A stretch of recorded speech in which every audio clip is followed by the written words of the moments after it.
Bismillahirrahmanirrahim. Assalamualaikum warahmatullahi wabarakatuh. Alhamdulillahirabbil alamin wa bihi nasta'in wa ala umuri dunya waddin wassalatu wassalamu ala asrofil anbiya'i wal mursalin sayyidina wa maulana Muhammadin amma ba'd. Saya di sini selaku moderator akan memimpin jalannya diskusi pada hari ini. Kami dari kelompok pertama yang akan membahas tentang materi bahasa Arab tingkat MTS. Langsung saja kita ke pembahasannya saja langsung, yaitu pembahasan yang pertama adalah pendahuluan, yaitu latar belakang yang akan dibacakan oleh saya sendiri. Latar belakang. Bahasa merupakan alat komunikasi dan pendukung dalam pergaulan manusia sehari-hari, baik antar individu dengan individu yang lainnya, individu dengan masyarakat maupun dengan bangsa tertentu. Bahasa yang kita kenal ada dua, yaitu bahasa ibu dan bahasa pertama. Dan bahasa kedua. Bahasa pertama adalah bahasa yang bisa kita miliki tanpa kita pelajari dalam lingkungan formal. Sedangkan bahasa kedua adalah bahasa yang kita dapatkan melalui pendidikan formal. Ya, bahasa itu tadi ada dua ya, bahasa ibu dan bahasa yang kedua namanya.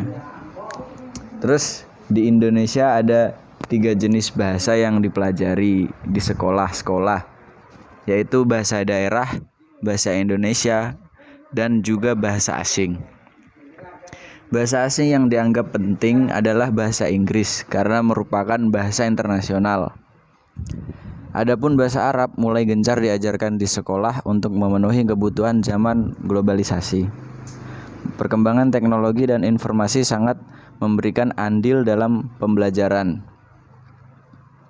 Seperti halnya mata pelajaran yang lain, pelajaran bahasa Arab juga memerlukan materi yang disusun sesuai kurikulum yang ada di Indonesia dan dipersiapkan untuk pencapaian keterampilan dasar awal berbahasa Arab bagi siswa-siswi dengan dukungan unsur-unsur atau aspek-aspek kebahasaan seperti mendengar, berbicara, membaca, menulis, dan lain-lain.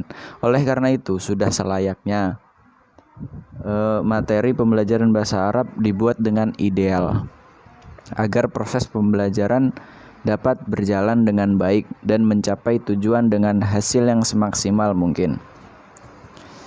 Ya, sekian pembahasan dari saya. Selanjutnya akan dilanjutkan oleh Kang Ahmad Multazam. Waktu dan tempat saya persilahkan. Baik, saya akan melanjutkan dari teman saya. Terima kasih. Untuk selanjutnya, yakni sebelum menginjak pada materi-materi, kita akan menjelaskan tentang pengertian dari materi itu sendiri. Di sini materi adalah program dalam kurikulum yang berisi tema-tema pembelajaran yang telah ditentukan yang mengandung berbagai keterampilan baik yang bersifat akliyah, jasadiah, dan berbagai cara mengkajinya dan mempelajarinya. Adapun tujuan dari adanya materi itu yaitu sebagai pembatas atau supaya dalam kegiatan pembelajaran itu tidak sampai kemana-mana atau ngalor ngidul. Nah, untuk pedoman kurikulum itu sendiri itu ada 4, yaitu dimaksud dengan keterampilan berbahasa. Yang pertama yaitu keterampilan mendengarkan atau istima'. Yang kedua, keterampilan menulis atau kitabah. Yang ketiga, keterampilan membaca atau qiraah. Dan yang keempat, keterampilan berbicara atau kalam. Jadi dalam pembuatan materi-materi pembelajaran bahasa Arab itu tidak jauh dari keempat hal tadi. Untuk selanjutnya tentang materi MTS akan disampaikan oleh teman-teman saya. Terima kasih. Untuk selanjutnya, materi kelas 7 Madrasah Sanawiyah. Untuk mempelajari bahasa, terutama bahasa asing, maka peserta didik harus diperkenalkan terlebih dahulu tentang tata bunyi, karena setiap huruf, setiap bahasa memiliki karakteristik masing-masing. Apalagi untuk bahasa Arab memiliki karakteristik huruf yang banyak berbeda dengan bahasa Indonesia. Dan selain tata bunyi, harus mempelajari tentang kosakata, karena itu sebagai bekal peserta didik untuk mengembangkan bahasa Arabnya. Yang terakhir, untuk pengembangan tata kalimat, karena bahasa itu tidak hanya terdiri dari kalimat-kalimat yang terpisah-pisah, karena bahasa itu bisa dipahami karena telah tersusun dan membentuk sebuah makna yang bisa memahami. Jadi ada 3 poin penting tersebut telah dirumuskan di materi kelas 7 Madrasah Sanawiyah dengan rincian. Untuk semester gasal ada 3 bab. Yang pertama ada 3 pembahasan, ada ta'arif bin nafsi wa bil amiliyah al madrasah. Yang kedua ada murafiq wal adawatul madrasah, dan yang ketiga ada alwan. Untuk 3 materi tersebut dikaji selama semester gasal kelas 7 Madrasah Sanawiyah dengan rincian pembelajaran. Yang pertama, kita perkenalkan dulu untuk mengidentifikasi bunyi. Setelah mengidentifikasi bunyi, peserta didik diharapkan untuk melafalkan bunyi-bunyi dari mufradat terkait bab-bab tersebut, seperti untuk at-ta'rif bin nafsi wa bil amaliyatil madrasah. Diperkenalkan bunyi tentang mufradat pada bab itu seperti ismi, seperti al-unwan. Jadi diperkenalkan dulu identifikasi bunyinya, lalu peserta didik dapat melafalkan bunyi dengan baik dan benar. Setelah itu, peserta didik diharapkan dapat menemukan makna dari kata, frasa, dan kalimat terkait bab-bab 3 bab tersebut, yang tentunya dipelajari satu persatu. Setelah itu, setelah menemukan makna, peserta didik diharapkan dapat mendemonstrasikan ungkapan sederhana terkait tema yang sedang dipelajari. Ungkapan-ungkapan sederhana biasanya berbentuk dengan jumlah-jumlah sederhana yang sering digunakan. Selanjutnya, peserta didik dapat menyampaikan berbagai informasi secara lisan. Setelah dapat memaksimalkan kemahiran istimaknya, setelah mendengar bunyi-bunyian secara baik dan kemudian memahami maknanya, maka peserta didik diharapkan dapat mengungkapkan apa yang telah didapatkannya secara lisan, lalu mengungkapkan informasi secara tertulis. Setelah dapat mengungkapkan secara lisan, peserta didik diharapkan dapat mengungkapkan informasi yang didapat tentang tema terkait menggunakan secara tertulis. Setelah dapat mengungkapkan secara tertulis, peserta didik diharapkan dapat menulis ulang atau menulis tentang materi atau tema yang sedang dikaji menurut pribadinya masing-masing. Jadi peserta didik dibimbing untuk melatih kitabah, kemahiran kitabah.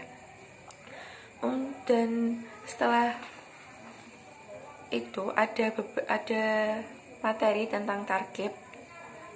Yang pertama ada mubtada, yang kedua ada isyaratul mufrad, isim isyarah yang mufrad, terus ada domir mutasil. Jadi untuk semester 1 kelas 7 Madrasah Sanawiyah, tarkib yang dipelajari yakni mubtada berupa domir dan isim isyarah yang mufrad dan domir mutasil. Untuk semester genap ada beberapa bab. Yang pertama al-unwan, yang kedua baiti, dan yang ketiga ada menyaumiyatil usroti.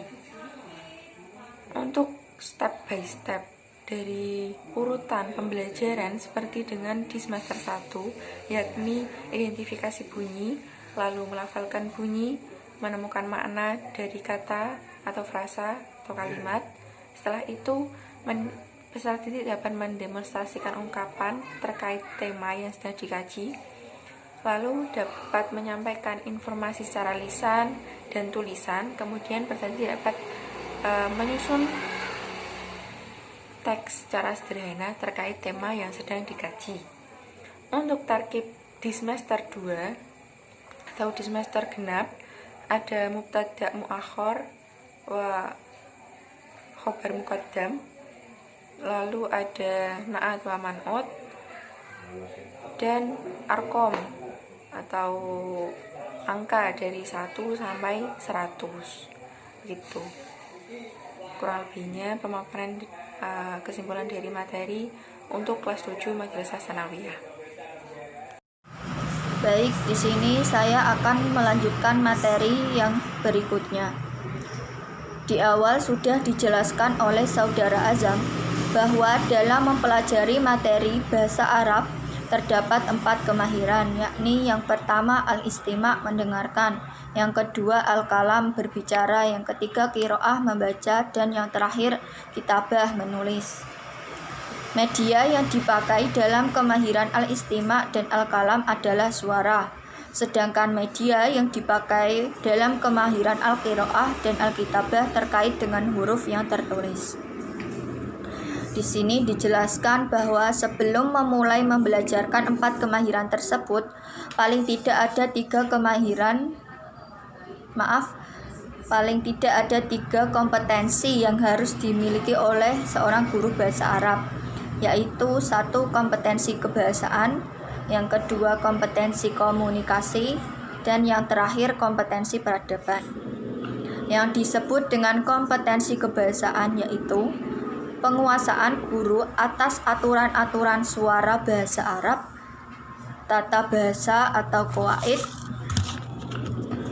dan juga menguasai kosakata bahasa Arab dan cara penggunaannya dalam kalimat. Sedangkan kompetensi komunikasi adalah kemampuan guru dalam berbahasa Arab atau berkomunikasi kepada siswanya dengan menggunakan bahasa Arab yang mudah dipahami oleh siswa tersebut. Dan yang terakhir yaitu kompetensi peradaban, merupakan kemampuan guru dalam memahami nilai-nilai budaya atau peradaban yang terkandung dalam bahasa Arab yang berupa adat, kebiasaan, dan pemikiran-pemikiran orang Arab. Jadi di sini dianjurkan untuk siswa mampu berkomunikasi, berinteraksi, maupun menunjukkan contoh yang sesuai dengan kompetensi dasar yang telah tercantum dalam Peraturan Menteri Agama Republik Indonesia tahun 2013. Di makalah sudah ada, silahkan dibaca sendiri.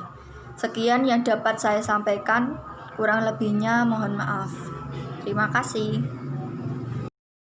Ketiga, materi kelas 9. Bahasa Arab merupakan bahasa asing yang banyak diajarkan baik secara formal maupun non-formal di Indonesia. Bahasa terdiri dari unsur-unsur bahasa dan keterampilan berbahasa. Unsur-unsur bahasa terdiri atas tata lisan, tata tulis, tata letak, tata kalimat, dan kosakata. Sedangkan keterampilan berbahasa terdiri atas membaca atau al-qiraah, menulis atau al-kitabah, berbicara atau al-kalam, menyimak atau al-istima'. Unsur-unsur bahasa dan keterampilan berbahasa tidak dapat dipisahkan satu sama lain, karena itu terletak dalam suatu pembelajaran. Di dalam Madrasah Tsanawiyah kelas 3, siswa harus mampu menguasai unsur-unsur dan keterampilan berbahasa, dan siswa harus mampu berkomunikasi, berinteraksi, bertanya, dan menjawab secara lisan.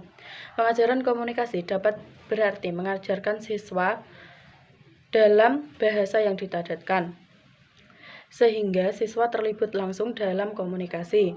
Hal ini diasumsikan agar siswa dapat mengekspresikan ide-ide mereka, perasaan mereka, dan mengkomunikasikan inti mereka. Hal ini menjadi kemampuan komunikasi, menjadi suatu keterampilan yang tak terelakkan untuk dilatih atau diajarkan. Baik, terima kasih atas waktunya buat Kang Azam dan kawan-kawan. Seperti telah dijelaskan di atas, kesimpulan kali ini adalah yaitu materi merupakan program dalam kurikulum yang berisi tema-tema pembelajaran yang telah ditentukan, yang mengandung berbagai keterampilan, baik yang bersifat akiliyah, jasadiyah, dan berbagai cara mengkajinya dan mempelajarinya. Dari kesimpulan kelas 7, pada jenjang pendidikan menengah bawah atau setara dengan tingkat madrasah sanawiyah, pendidikan dimulai pada kelas 7 sebagai tingkat kelas yang awal bagi peserta didik setelah menempuh jenjang pendidikan dasar. Maka pada materi ajar tingkat kelas 7 masih sedikit, sama dengan materi pada jenjang pendidikan dasar ke tingkat kelas 6. Namun sudah diberi beberapa tambahan materi kelas 7. Yang kelas 8, dalam mempelajari materi bahasa Arab terdapat 4 kemahiran, yaitu al-istima', al-kalam, al-qiraah, dan al-kitabah. Terus yang kelas 9, bahasa Arab merupakan salah satu bahasa asing yang banyak diajarkan baik secara formal maupun non formal di Indonesia. Mungkin cukup sekian saja dari kelompok pertama. Mungkin kurang dan lebihnya kami mohon maaf. Tentunya kami masih banyak salah, tidak semuanya benar. Jadi tolong kalau ada yang salah dikoreksi. Sekian dari kami, wabillahi taufik wal hidayah. Wassalamualaikum warahmatullahi wabarakatuh.